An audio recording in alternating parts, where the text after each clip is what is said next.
वाञ्छाकल्पतरुभ्यश्च कृपा सिन्धुभ्य च पतितानां पावनेभ्यो वैष्णवेभ्यो नमो नमः। संस्तत्वात्मकृष्णं भक्तरूपं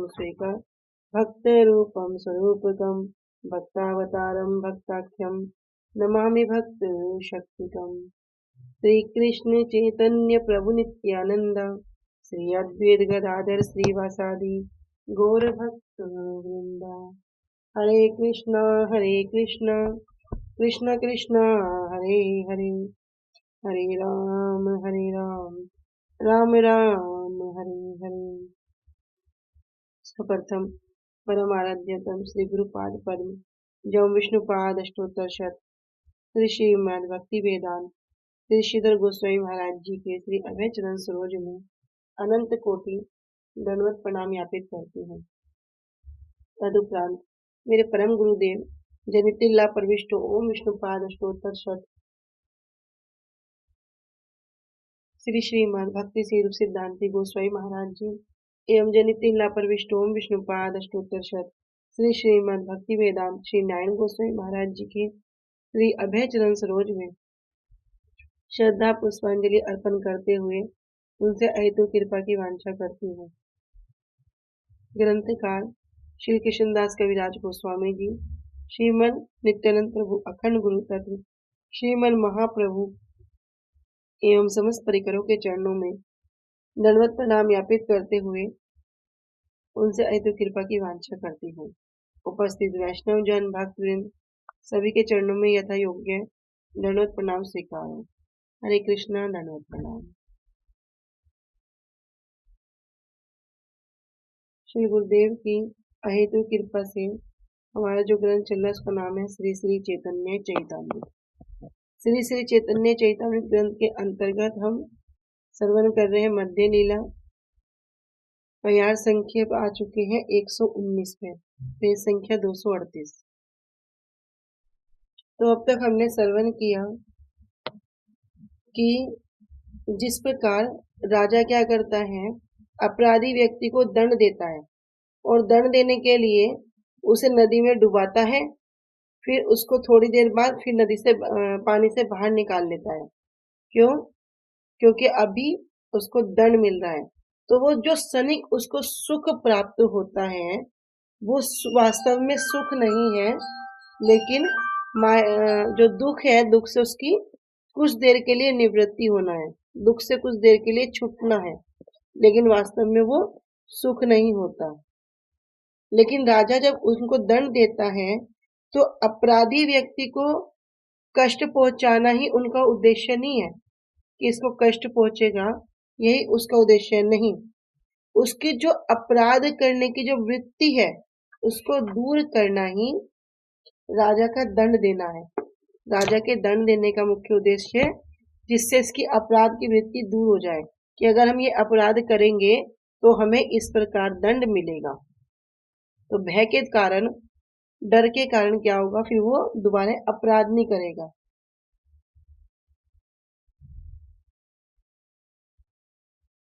फिर हमने आगे श्रवण किया था कि भगवत गीता में संसार को बता दिया दुख आल्यम। तो भैया यहाँ पर सुख है ही नहीं, यहाँ पर जो कुछ भी है दुखों का ही घर है, यहाँ पर सुख नहीं मिलेगा। और जब कोई अच्छे कार्य करेगा वो स्वर्गलोक तक जाएगा, जब कोई बुरे कार्य करेगा वो नरक में जाएगा, लेकिन वापस उसकी गति क्या होगी, उसे वापस मृत्यु लोक में ही गिरना होगा, वापस वो मृत्यु लोक में ही पतित हो जाएगा। लेकिन जब वह समझ जाता है कि उसने तो भोग करने की आशा से, सुख पाने की आशा से इस जगत में आकर उसने बड़ी गलती की है, बड़ी भूल की है, तब वो समझ जाएगा कि मेरी इस दुर्दशा का जो मुख्य कारण है वो क्या है, कृष्ण से विमुख होना। और भाग्यवश जब वो कृष्ण उन्मुख होने की चेष्टा करेगा तो इसी उद्देश्य से क्या करेगी, माया जीव को दुख प्रदान करेगी। प्यार संख्या 119।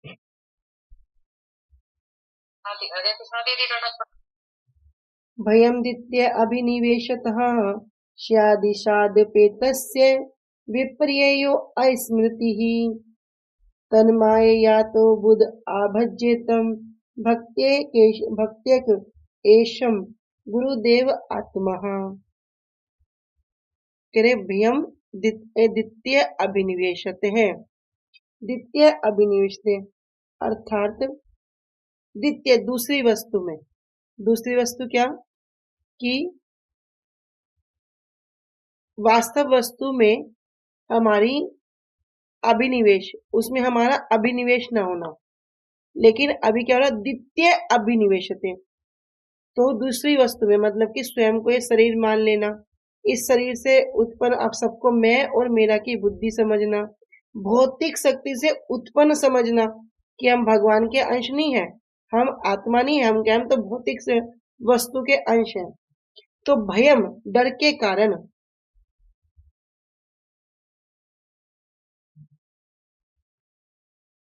तो जब वो वास्तव वस्तु से दूर हो जाता है और द्वितीय वस्तु में उसका अभिनिवेश हो जाता है। कृष्ण इतर वस्तु को छोड़ना मतलब कृष्ण को छोड़ के अन्य वस्तु में अभिनिवेश होना। तो जब इस प्रकार की और वह आकृष्ट हो जाता है, भौतिक शक्तियों की ओर आकृष्ट हो जाता है, तब क्या होगा, भयम, तब वो भय के द्वारा ग्रस्त हो जाता है, तब उसमें भय उत्पन्न हो जाता है। ईशाद पेतस्य, ईशाद मतलब ईश कौन, भगवान, जो पूर्ण पुरुषोत्तम भगवान है, वो क्या होगा, आपेतस्य, आपेतस्य मतलब उनसे विमुख हो गया। विपर्यय यो अस्मृति ही, और इसके कारण अस्मृति, तो जो भगवान से जो अपना संबंध है उसकी क्या होगी, अस्मृति, स्मृति नहीं रही। तो परम भगवान से अपने संबंध की जो धारणा है उससे वो रहित हो गया, विपर्य, विपरीत परिस्थिति आ गई। तन माया, और परम भगवान की जो माया है उस माया शक्ति के कारण बुध आभज्येतम, जेततम कह रहे आभज्येत, जो बुद्धिमान है वो क्या करेगा, बुद्धिमान व्यक्ति क्या करेगा, बुद्धहा, बुद्धि कैसी, उनकी उपासना करें। तम भक्तया, फिर उनकी प्रेम भक्ति के द्वारा एकया ईशम गुरु देवता आत्मा,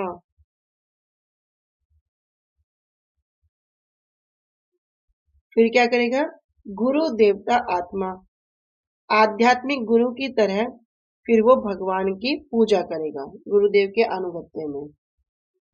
तो जब जीव कृष्ण से भिन्न ऐसी भौतिक शक्ति के द्वारा आकृष्ट हो जाता है, कृष्ण को छोड़कर अन्य वस्तु में उसका अभिनिवेश हो जाता है, तो क्या होगा, फिर वो भय से ग्रस्त हो जाएगा, भयम, उसके अंदर भय उत्पन्न हो जाएगा।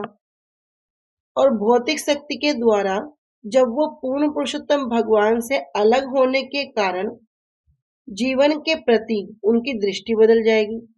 फिर ये तो नहीं कहेगा ना मैं दास हूं, फिर तो कहेगा मैं मालिक हूं, मैं भोगता हूं, पूरी दृष्टि बदल गई।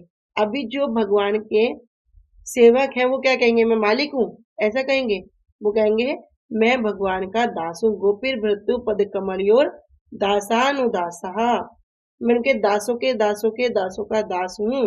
लेकिन अगर कोई भौतिक शक्ति के द्वारा, कोई भौतिक शक्ति भगवान की ये माया शक्ति उनको आकृष्ट कर लेगी, तब क्या होगा, उनकी तो जीवन के प्रति दृष्टि बदल जाएगी। तो कृष्ण का नित्य दास होने के बदले क्या होगा, अपने आप को भोगी समझेगा कि मैं ही भोगता हूं। इसे क्या कहते हैं, विप्रिय स्मृति, विपरीत परिस्थिति, कि उसकी परिस्थिति कैसी होगी, पूरी अपोजिट हो गई। तो इसी भूल को सुधार करने के लिए वास्तव में जो विद्वान हैं, जो बुद्ध हैं, उन्नत व्यक्ति, वो क्या करेंगे, पूर्ण पुरुषोत्तम भगवान की पूजा करेंगे, अपने गुरु, आराध्य देवता और जो जीवन के स्रोत के रूप में करता है, इस तरह वे अनन्य भक्ति की विधि से भगवान की पूजा करता है। श्री कृष्ण से इतर अन्य जो माया है, अभिनिवेश मतलब कृष्ण को छोड़कर हर वस्तु में अभिनिवेश करना। सबसे पहले हम समझ सकते हैं शरीर के प्रति अभिनिवेश। अभी हमारा सनातन गोसाई पाद जी प्रश्न कर रहे हैं के आमी, मैं कौन हूं? तो वास्तविकता क्या है कि भैया हम शरीर नहीं है, हम आत्मा है, हम भगवान के नित्य दास हैं। किंतु अभिनिवेश क्या है? अभी अभी कुछ पता नहीं है। अभी के किससे परिचय पूछो, बोलेगा मैं डॉक्टर, मैं इंजीनियर, मेरा नाम ये, मैं इस गांव का रहने वाला। तो दूसरी वस्तु में, भौतिक वस्तु में उसकी क्या है, पूरा का पूरा वो अभिनिवेश किया हुआ है। कह रहे इससे श्री कृष्ण को छोड़कर अन्य जो माया है उसमें अभिनिविष्ट जीव में भय उपस्थित होता है और उन ईश्वर से बहिर्मुख होने के कारण माया जनित विपरीत स्मृति होती है। भगवान को भूलने के कारण क्या होगा? पूरा का पूरा भौतिक जीवन को देखने का दृष्टि ही बदल जाएगी और माया जनित विपरीत स्मृति होगी। अभी जो वास्तव स्मृति है वो नहीं होगी, जो माया ने जो खेल रच दिया, माया ने कहा कि तुम स्त्री हो, तुम पुरुष हो, तुम्हारी ये पहचान है, फिर वही वो अपना परिचय देगा। इसी कारण पंडित व्यक्ति गुरु को देवता और आत्म स्वरूप मानकर अनन्य भक्ति के साथ उन परमेश्वर का भजन करेंगे। उदाहरण कहाँ से लेंगे? श्रीमद् भागवतम में से। तो अनुभाष्य में भक्ति सिद्धांत ठाकुर जी कह रहे हैं कि जब 9 योगेंद्रों में से एक कबीर ऋषि के द्वारा दिया गया क्या उपदेश है कि द्वारिका में श्री वसुदेव जी की जिज्ञासा करने पर, वसुदेव कौन है? कृष्ण के पिताजी हैं। तो उन्होंने जिज्ञासा की किनसे? देवर्षि नारद से। तब वे भक्ति के विषय में पूछते हैं।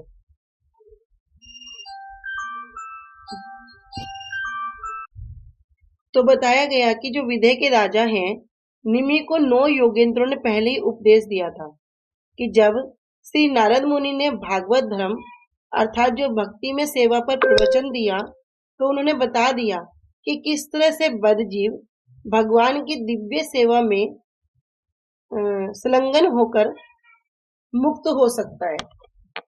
कोई भी बद्धजीव है, यदि वो भगवान की सेवा में लगेगा, तो यहाँ भी क्या कह रहे हैं? सेवा। सेवा बड़ी इंपॉर्टेंट है। जब वो सेवा में हो जाएगा तो वो इस भौतिक संसार से मुक्त हो जाएगा। भगवान समस्त बद्ध आत्माओं के परमात्मा हैं, गुरु हैं, पूज्य देव हैं। तो हमने 4 प्रकार के गुरु के विषय में श्रवण किया था। कोई बताएंगे? ये 4 प्रकार के गुरु होते हैं: शिक्षा गुरु, दीक्षा गुरु, चैत्य गुरु और पथ प्रदर्शक गुरु। कृष्ण समस्त जीवों में न केवल परम पूज्य देव हैं, अपितु वे गुरु अथवा चैत्य गुरु परमात्मा भी हैं, जो जीव को सदैव उपदेश देते हैं। और कैसा बढ़िया उपदेश देंगे। लेकिन दुर्भाग्यवश जीव क्या करेगा? परम भगवान के उपदेशों की उपेक्षा करेगा और इस तरह वह अपने आप को भौतिक शक्ति मान बैठता है। जो सही मार्ग है, वास्तव मार्ग है, उस पर न चलकर भौतिक संसार के माया को ही मान बैठता है, जिसके फलस्वरूप वह अपने आप को शरीर मानने और शरीर से संबंधित सामग्री को अपनी संपत्ति मानने से उत्पन्न भय का शिकार बन जाता है, जहां मैं और मेरा का भाव आ जाता है कि दूसरी वस्तु के प्रति क्या हो गया? अभिनिवेश हो गया और फिर क्या हो गया? उसी का भय आ गया। क्योंकि भय होगा और आसक्ति भी होगी। भय क्या? कहीं हमसे कोई चुरा ना ले, कहीं हमसे खो ना जाए। किंतु जीव अपने वास्तविक कर्तव्य को भुला देने के कारण क्या होगा? ऐसे भय और आसक्ति के कारण अनेक भौतिक परिणामों से चिंतित रहता है। भगवान की सेवा में दोबारा लग जाना, यही उसका एकमात्र उपाय है जिससे भौतिक प्रकृति के जो अवांछित उत्पीड़न से बचा जा सकता है। तो नवयोगेंद्र संवाद में यहाँ पर श्रीमद् भागवतम का उदाहरण है कि द्वारकापुरी में जब श्री वसुदेव जी के जिज्ञासा करने पर देवर्षि नारद ने भागवत धर्म के वर्णन के प्रसंग में विदेहराज नेमि और नव योगेंद्र का संवाद का वर्णन किया। राजा नेमि के यज्ञ में नव योगेंद्र के आने पर राजा नेमि ने उनसे भागवत धर्म का वर्णन करने की प्रार्थना की। तब नव योगेंद्र में से एक कवि ऋषि ने सर्वप्रथम भागवत धर्म के लक्षण बतलाकर बद्ध जीव की जो दुर्अवस्था है और भगवत जन की कर्तव्यता का उपदेश कर रहे हैं कि किस तरह बद्ध जीव भी यदि भगवान की सेवा करेगा तो वह क्या होगा, यहाँ से निकल सकता है। जब भगवान श्री कृष्ण से विमुख बद्ध जीव को भगवान श्री कृष्ण की माया क्या है, भगवान की बहिरंगा शक्ति, तीन शक्ति, अंतरंगा शक्ति, बहिरंगा शक्ति और तटस्थ शक्ति। तो माया है बहिरंगा शक्ति के द्वारा भगवत स्वरूप की स्मृति का अभाव होता है। कौन सी स्मृति? कि भगवत स्वरूप, जीवेर स्वरूप है कृष्ण नित्यदास। अब क्या हो गया, इसका अभाव हो गया क्योंकि माया ने क्या किया, उसको झपट लिया और स्वरूप की विस्मृति से जब वास्तविक स्वरूप को भूल गया, अब क्या कह रहा है, मैं तो ये देह हूं, मैं ये शरीर हूं। ऐसी विपरीत बुद्धि होती है। तब द्वितीय अभिनिवेश अर्थात अपने को भोक्ता मानकर अपने स्वरूप से अन्य वस्तु में देह में आवेश होने के कारण शरीर में आत्मबुद्धि का अहंकार और स्वरूप की विस्मृति मतलब उसको भूल जाना के कारण देह, शरीर, धन और अपने सुहृद मतलब जो प्रियजन है उनसे बिछुड़ने का भय होता है। इसलिए श्री कृष्ण उन्मुख बुद्धिमान जीव जो बुद्धिमान है, गुरुदेव को आराध्य देवता और प्रियतम जानकर भगवान की एकांतिक भक्ति के द्वारा श्री कृष्ण से अतिरिक्त ज्ञान कर्म मार्ग के अनुसरण को त्याग कर सम्यक रूप से सेवा करेंगे।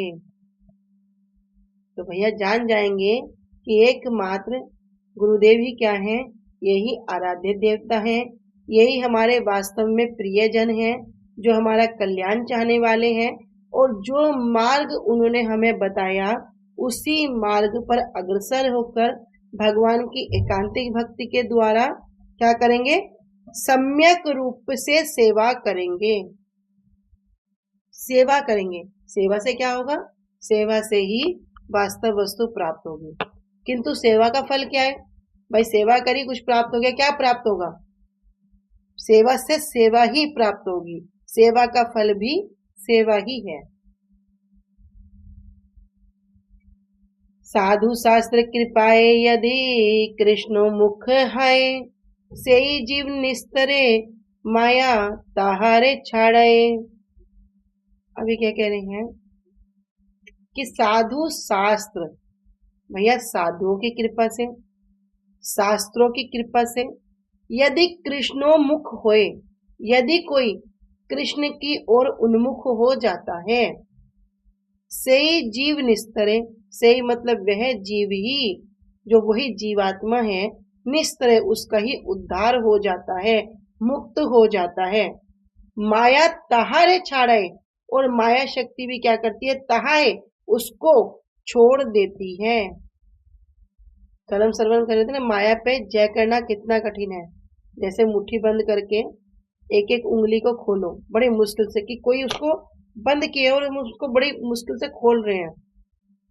माया पे जय करना बड़ा मुश्किल है। भगवान कहते हैं मम माया दुरत्तिया, मेरी माया पे जय करना बड़ा मुश्किल है। लेकिन साधुओं की कृपा से, शास्त्र की कृपा के द्वारा यदि कोई उनकी ओर उन्मुख होता है, तब वो जीवात्मा क्या होगी, वो उनसे मुक्त हो जाएगी वहां से, और माया शक्ति उसको छोड़ देगी। साधु और शास्त्र की कृपा से जीव जब कृष्णोन्मुख होता है, तब उस जीव का उद्धार होता है और माया उसे छोड़ देती है। तो बद्ध जीव क्या है? एक होते हैं मुक्त जीव जो नित्य मुक्त है, एक है बद्ध जीव। बद्ध जीव जो कृष्ण को, अपने वास्तव स्वरूप को जो भूल चुका है, यह है बद्ध जीव जो अपने वास्तव स्वरूप को भूल चुका है। और फिर संतन कहते हैं कृष्ण भूले से ही जीव अनादिर बहिर्मुख, अतः माया तारे दे संसार आदि दुख। और जब वो अपने वास्तविक स्वरूप को भूल गया, वास्तविक स्वरूप क्या, मैं कृष्ण का नित्य दास हूं, तब माया क्या करती है, उसको झपट लेती है और फिर अनेक अनेक दुख देती है। और ये क्या मानता है कि मैं ही भोगता हूं।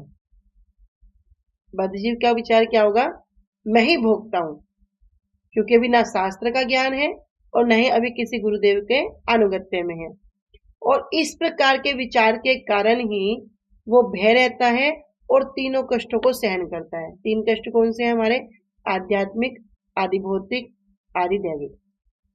लेकिन जब वो साधुओं की कृपा से या भगवान के जो भक्त हैं, वैष्णव हैं, उनकी अनुगत्य में जब वो उनको श्रवण करता है, तो जो हमारे अंदर वो जो कृष्ण भावना है, वो जो सुप्त हो चुकी है, वो क्या होगी, वो जागृत हो जाएगी।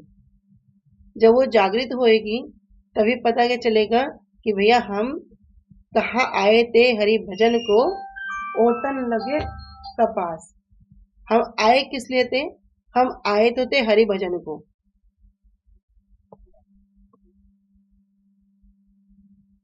आए थे हरि भजन को ओटन लगे कपास। लेकिन जब कोई जीव भगवान की सुंदर सुंदर सेवा में लग जाता है, तब क्या होगा, फिर वो भगवान की भक्ति में सेवा में लगने के कारण धीरे धीरे, क्योंकि उसमें उसको आनंद मिलेगा, वास्तविक आनंद कहाँ मिलेगा, भगवान की सेवा में मिलेगा, भगवान के नाम में मिलेगा, उनकी कथा में मिलेगा। इसलिए भगवान को कहा गया सत्य चिद आनंद विग्रह। और इस प्रकार वो सेवा करते करते इस भौतिक भोगों से, संसार से विरक्त हो जाता है। तो श्री कृष्ण बहिर्मुखता से जीव का पतन हो जाता है। जो भगवान से बहिर्मुख होगा उसका पतन हो जाएगा। कारण हम समझ रहे हैं क्यों, कि वो अपने वास्तविक स्वरूप को भूल जाएगा, अपने आप को भोक्ता मानने के कारण। फिर वो क्या है, संसार में सभी प्रकार के कष्टों को सहन करेगा। यह साधु और शास्त्र की कृपा से ही जाना जाता है। इसे जानकर जो जीव पुनः श्री कृष्ण मुख हो जाता है, उसका ही उद्धार होता है और माया उसे अपने चंगुल से मुक्त कर देती है। श्री कृष्ण विमुख रहकर जीव संसार में सुख भोग में व्यस्त हो जाता है। वैष्णव की कृपा और शास्त्र के अनुग्रह से, वैष्णवों की कृपा, तो हम सब पर भी अहेतु की कृपा और शास्त्र के अनुग्रह, शास्त्र में जो बता रहे हैं,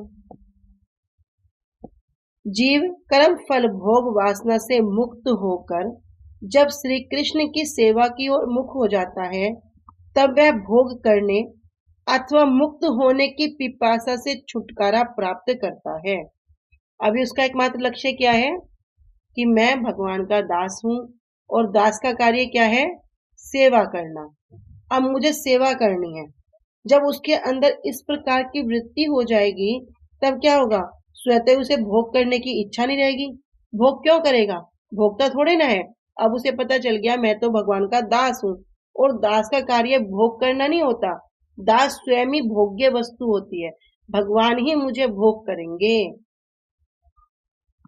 तो उनकी जो मुक्त होने की पिपासा है, मुक्त होने की, किससे पूछो बाहर क्या बोलेंगे, बस मुक्ति हो जाए, बस मुक्ति हो जाए।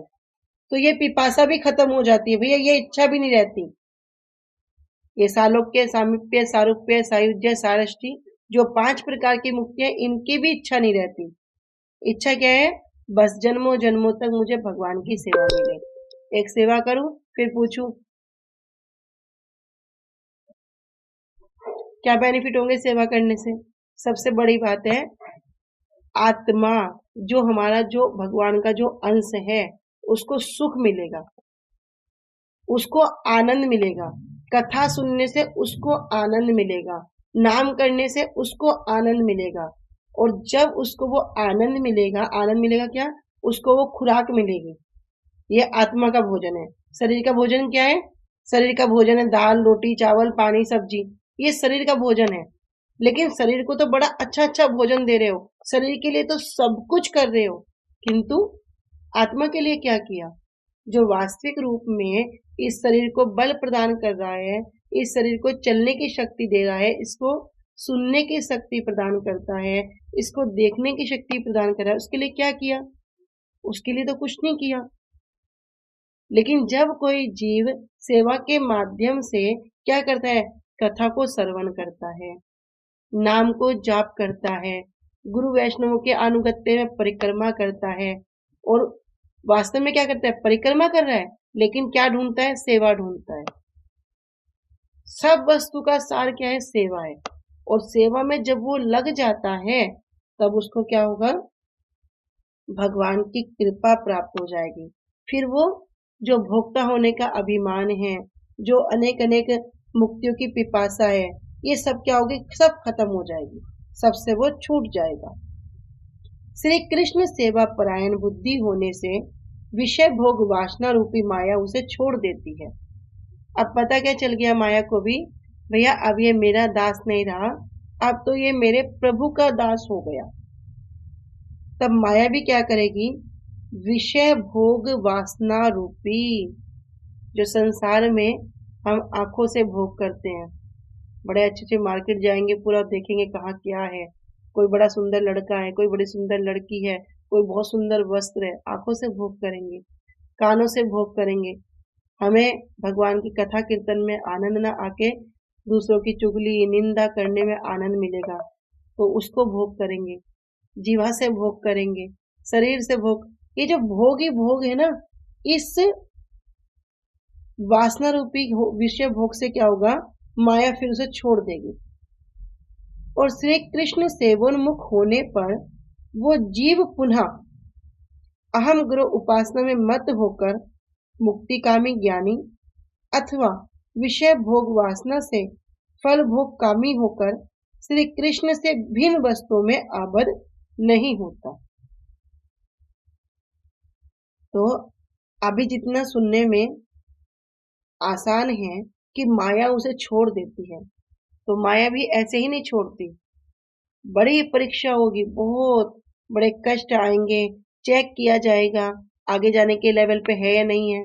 जैसे स्कूल में परीक्षा होती है ना, कि नर्सरी से एलकेजी, एलकेजी से यूकेजी, यूकेजी से फर्स्ट, फिर 10th 5th जो भी आगे चलता रहता है, बिना परीक्षा के पास नहीं होगे।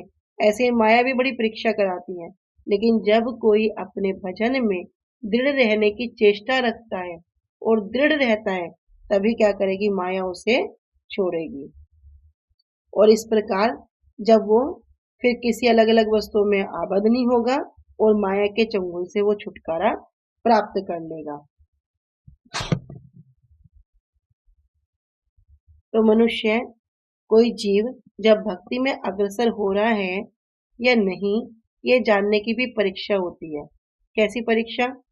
कि वो जो जीव है, वो जो मनुष्य है, वो इस भौतिक भोगों से अनासक्त हो जाना चाहिए, मतलब उसमें उनकी आसक्ति नहीं होगी। जब इस प्रकार की आसक्ति नहीं होगी, तो इसी का अर्थ क्या हुआ? कि वो बद्ध जीव को अब माया ने अपने भोग से विषय भोग की जो वासना है, उससे उनको मुक्त कर दिया। अब वो क्या हो गया? वो कृष्ण के उन्मुख हो गया, और अब वो अपने आप को भोक्ता नहीं मानता, मतलब कृष्ण के समान नहीं मानता। पहले क्या मानता था? कि मैं भी भोगता हूँ, मैं ही भोगता हूँ। लेकिन भगवत गीता में भगवान कह रहे हैं, अहम ही सर्वज्ञानाम भोक्ता। भगवान कह रहे भैया मैं भोगता हूँ, लेकिन बद्ध जीव की स्थिति इस प्रकार की है, वो क्या सोचता था? मैं भोगता हूँ। तो अब वो अपने आप को कृष्ण के समान नहीं मानता। अब क्या मानेगा? कि मैं इनका दास हूँ। अब वो मानता है मैं इनका दास हूँ। आगे कह रही हैं, देवी ही साम गुणमयी मम माया दुरत्तया मामेव ये प्रपदन्ते मायाम एताम तरंती ते, कह रहे देवी ही साम गुणमयी। देवी ही जो भगवान से संबंधित है, कौन? ही श्याम गुणमयी, ये 3 गुणों से निर्मित जो है। मम माया, मेरी माया। मेरी माया क्या? भगवान की जो बहिरंगा शक्ति है, माया शक्ति है। दुरत्तया, इसको पार करना, इसको लांघना अत्यंत कठिन है भाई, साधारण बात नहीं है। इसको पार करना दुरत्या बड़ा कठिन है। मामेव ये प्रपदंते, और मामेव, लेकिन अगर कोई जो मेरे प्रति निश्चित रूप से क्या करेगा? परपदंते, परपदंते मतलब पूर्ण रूप से शरणागत हो जाता है। जो मेरे प्रति पूर्ण रूप से जो शरणागत हो जाते हैं, मायाम एताम तरंतिते, वही क्या करेंगे? मायाम, इस मेरी माया शक्ति को पार कर लेंगे। कैसे पार कर लेंगे? आसानी से पार करेंगे। कौन करेंगे? जो मेरे प्रति पूर्ण रूप से जो शरणागत हो जाते हैं। तो मेरी इस त्रिगुणमयी माया से अत्यंत कष्ट से पार हुआ जाता है, और जो मेरे शरणागत होते हैं वे ही केवल इस माया को पार कर सकते हैं। और जब कोई इस प्रकार भगवान के शरणागत होगा तब क्या होगा? भगवत गीता में वर्णन है ना, अन्यास चिंत्यन्तो माम ये जना प्रयुपासते तेषाम ये नित्यभियुक्तानाम योगक्षेमम वाम्यम, कि जब कोई अनन्य चित्त से भगवान की ओर अग्रसर हो जाता है, उनकी पूजा करता है, उनकी आराधना करता है, एकमात्र इष्ट कौन? कृष्ण, वही क्या होगा? उसी के लिए भगवान क्या करेंगे? योग क्षेमम, उसका योग क्षेमम भगवान वहन करते हैं। अर्थात उसके घर में जो नहीं होता अपने सिर पर ढोकर ला कर देते हैं, और जो होता है उसकी द्वारपाल बनकर रक्षा करते हैं। अभी कथा में नहीं जाएंगे, कथा आप सबने सुनी हुई है, फिर कभी कथा में भी जाएंगे इसकी। कह रहे हैं भुक्ति मुक्ति की वासना से बद्ध जीवों के लिए मुझ परमेश्वर की इस अलौकिक वैष्णवी सत्य रज और तम गुण की त्रिगुणमयी बहिरंगा शक्ति का अतिक्रम करना अति दुष्कर है। भुक्ति मुक्ति की वासना से, भुक्ति भोग करने की वासना, मुक्ति मुक्ति की वासना, जो 5 प्रकार की मुक्ति है। बद्ध जीव के लिए भगवान कह रहे मेरी इस जो ये जो माया है, त्रिगुणमयी जो माया है, सतोगुण रजोगुण और तमोगुण, इस शक्ति का अतिक्रमण करना अर्थात इसको पार करना बड़ा ही दुष्कर है। किंतु जो स्वरूप शक्ति युक्त स्वयं मुझ कृष्ण का सभी प्रकार से आश्रय ग्रहण करते हैं, जो एकमात्र भगवान का आश्रय ग्रहण करते हैं, वे ही इस जीव मोहिनी प्रकृति को जय कर लेते हैं। तो क्या कह रहे हैं? एकमात्र जो कृष्ण का आश्रय ग्रहण कर लेते हैं वो इस शक्ति पर जय कर लेते हैं। लेकिन अगर हम देखते हैं तो आज के समय में कोई देवी की उपासना करता है, कोई शिव जी की उपासना करता है, कोई गणेश की उपासना करता है, कोई सूर्य की उपासना करता है, सबके सब भगवान करते हैं, कहते हैं सबके सब भगवान है। अभी इतना ही नहीं समझ पा रहे जाना कहाँ है, करना क्या है, कौन सेवक है और कौन इष्ट है। इसलिए ही श्रीमद् भागवतम में वर्णन है कि एक साधे सब सधे और सब साधे सब जाए। भैया जो एक की साधना कर लोगे, एक को पकड़ लोगे तो सबकी साधना हो जाएगी, लेकिन सब साधे सब जाए। अब कोई क्या करेगा? नहीं, मैं आज सोमवार है तो आज शिव जी का कर लेता हूँ, मंगल है तो हनुमान जी का करता हूँ, बुध है तो गणेश जी का करता हूँ, हर दिन के हिसाब से लगा हुआ है। गुरु जी इसमें बताते हैं कि भैया हिंदू धर्म में बताया 33 करोड़ देवता, और भैया इतना तो जीवन भी नहीं है, एक को रोज भी पूजोगे तो भी पूरा नहीं होगा। और क्या एक दिन करने से सब कुछ हो जाएगा? नहीं होगा। इसलिए श्रीमद् भागवतम में कह रहे हैं, यथा तरोर मूल निषेचनेन तृप्यन्ति तत् स्कंद भुजोपशाखा प्राणो प्रहर्चे यथे इंद्रियाणाम सर्वा अर्णम अच्युत तेजिया। कि जिस प्रकार यथा तरोर मूल निषेचनेन, कि जिस प्रकार तरोर वृक्ष को मूल में जल पानी देने से, जल देने से पूरा वृक्ष हरा भरा हो जाता है।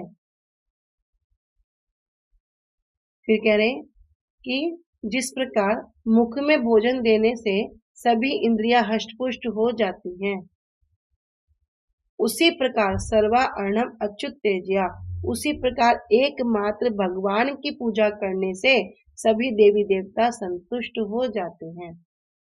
लेकिन अभी विचार क्या करेंगे, कह रहे नहीं नहीं, मुझे तो भैया वृक्ष से लेना देना कुछ नहीं है, मुझे तो बस फूल चाहिए, मैं तो फूल को जल दूंगा। कोई बोलेगा नहीं नहीं, मुझे तो फल का प्रयोजन है, मैं तो फल को जल दूंगा। कोई बोले भैया मुझे सिर्फ शाखा लकड़ी चाहिए, मैं तो इस प्रकार शाखा को जल दूंगा। कोई बोले मुझे पत्ते चाहिए, मैं पत्तों को जल दूंगा। लेकिन मूल में जल ना दे और कितनी भी उनको अलग अलग पत्ते पत्ते पे, फूल फूल पे जल दे दे, तो क्या वो वृक्ष जीवित रहेगा? वो वृक्ष जीवित नहीं रहेगा, सूखे खत्म हो जाएगा। ऐसे ही कोई बोले भैया मैं तो हाथ भी इतना कार्य करते हैं, मेरे पैर भी इतना कार्य करते हैं, पैर नहीं होंगे तो मैं चलूंगा कैसे? आंखों से मैं देखता हूँ, तो मैं सिर्फ मुख को भोजन क्यों दूं? थोड़ा आंख में दाल डाल देता हूँ, थोड़ा पैरों को सब्जी दे देता हूँ, हाथों को थोड़ा रोटी दे देता हूँ, तो क्या कल्याण होगा? लेकिन मुख में भोजन देने से सारी इंद्रियां क्या होंगी, सारे शरीर में बल आ जाएगा, हष्टपुष्ट हो जाएगा। उसी प्रकार एकमात्र भगवान की सेवा करने से सभी संतुष्ट हो जाते हैं। तो यहाँ पर कह रहे हैं कि जो मेरी इस त्रिगुणमयी माया से अत्यंत कष्ट से पार हुआ जाता है, लेकिन जो मेरे शरणागत होते हैं वे ही केवल इसे पार कर सकते हैं। माया मुग्ध जीवेर नहीं कृष्ण स्मृति ज्ञान, जीवेर कृपाए कैला कृष्ण वेद पुराण। माया मुग्ध जीवेर नहीं, और जो माया मुग्ध, जो माया शक्ति के द्वारा जो मोहित हैं, जीवेर ऐसे बद जीव, नहीं स्वतः कृष्ण ज्ञान, उनको स्वाभाविक रूप से कृष्ण ज्ञान नहीं है। जीवेर कृपाए केला कृष्ण वेद पुराण, और जीवेर अर्थात उन बद जीव के प्रति कृपाए, कृपा करके कैला उनको प्रदान कर दिया। क्या प्रदान कर दिया? कृष्ण वेद पुराण, कृष्ण ने वेद पुराणों को प्रदान कर दिया। तो माया मुक्त जीव को श्री कृष्ण का स्मृति रूपी ज्ञान नहीं रहता, और जीव पर कृपा करके ही श्री कृष्ण ने वेदों और पुराणों को प्रकाशित किया।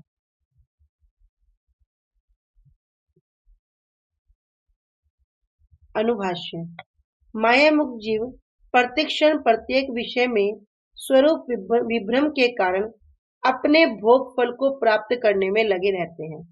अपने वास्तविक स्वरूप को भूलने के कारण क्या लगते हैं कि इस कार्य का जो फल है उसी को पाने में लगे रहते हैं। कभी तो वे मायाबद्ध बुद्धि से फल भोग की कामना से छूटने की इच्छा करते हैं, उसी मायाबद्ध बुद्धि से, और कभी वे फलकामी बनकर अनित्य भोगों का बहुत आदर करते हैं। अनित्य, जो नित्य वस्तु नहीं है, उनका बड़ा आदर करते हैं। कह रहे दोनों अवस्थाओं में ही माया से ढके होने के कारण उनके श्री कृष्ण स्मरण का अभाव लक्षित होता है। कि कभी फल भोग की कामना से छूटने की इच्छा करते हैं लेकिन मायाबद्ध हैं, और कभी फलकामी बनकर अन्य जो अनित्य वस्तु है उनका बड़ा आदर करते हैं भोग करने का। तो दोनों ही क्या है? दोनों ही माया से ढके हैं। जिस प्रकार हम श्रवण करते हैं कि पुण्य करेंगे तो स्वर्ग मिलेगा, पाप करेंगे तो नरक मिलेगा, लेकिन वापस क्या होगा? मृत्यु लोक में ही पतित होना पड़ेगा, गिरना पड़ेगा। तो भैया कोई लोहे की जंजीर से बंधा हो और कोई सोने की जंजीर से बंधा हो, तो बंधन में दोनों ही हैं। ऐसे ही दोनों ही अवस्था में माया से ढके होने के कारण उनका जो श्री कृष्ण स्मरण का जो अभाव है वही लक्षित होता है। इसीलिए परम करुणा में श्री कृष्ण ने ऐसे भ्रांत बुद्धि, कुविचार प्रायण और भोग प्रायण व्यक्तियों को अमंगल से उद्धार करने के लिए वेद, पुराण आदि प्रकाशित किए हैं। कि अगर इस प्रकार के लोग ये वेदों को ध्यान करेंगे, थोड़ा बहुत शास्त्रों को देखेंगे, पुराणों को देखेंगे, तो कम से कम कुछ तो ठीक करेंगे।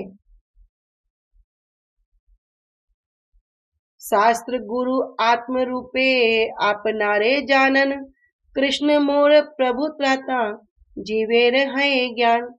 शास्त्र गुरु, ये शास्त्र क्या है? यानी श्री कृष्ण शास्त्र रूप में, गुरु रूप में और आत्म रूपे अंतर्यामी के रूप में आप नारे जाने, जीव को क्या करते हैं? अपने आप को जनाते हैं, अपने तत्व को उसे अवगत कराते हैं। कृष्ण मोर प्रभु त्राता, और जब वह जान जाता है कि कृष्ण मोर, कि कृष्ण ही मेरे स्वामी हैं, और त्राता, त्राता मतलब रक्षा करने वाले, और वे ही मेरी रक्षा करने वाले हैं, अन्यथा संसार में और कोई भी नहीं है जो मेरी रक्षा कर सकता है। तो वह जान जाता है कि अरे शास्त्र, गुरु और चैत्य गुरु, इन तीन रूपों में भगवान उदित होकर बद्ध जीव के हृदय में जीव के प्रभु अथवा जीवों के उद्धारकर्ता आदि भाव को प्रकाशित करा देते हैं।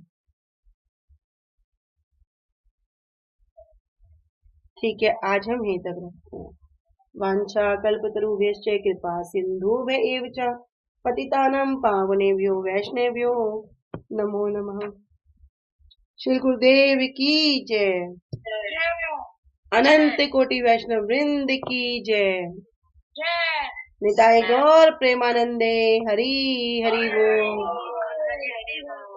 हरे कृष्णा। सभी को धन्यवाद।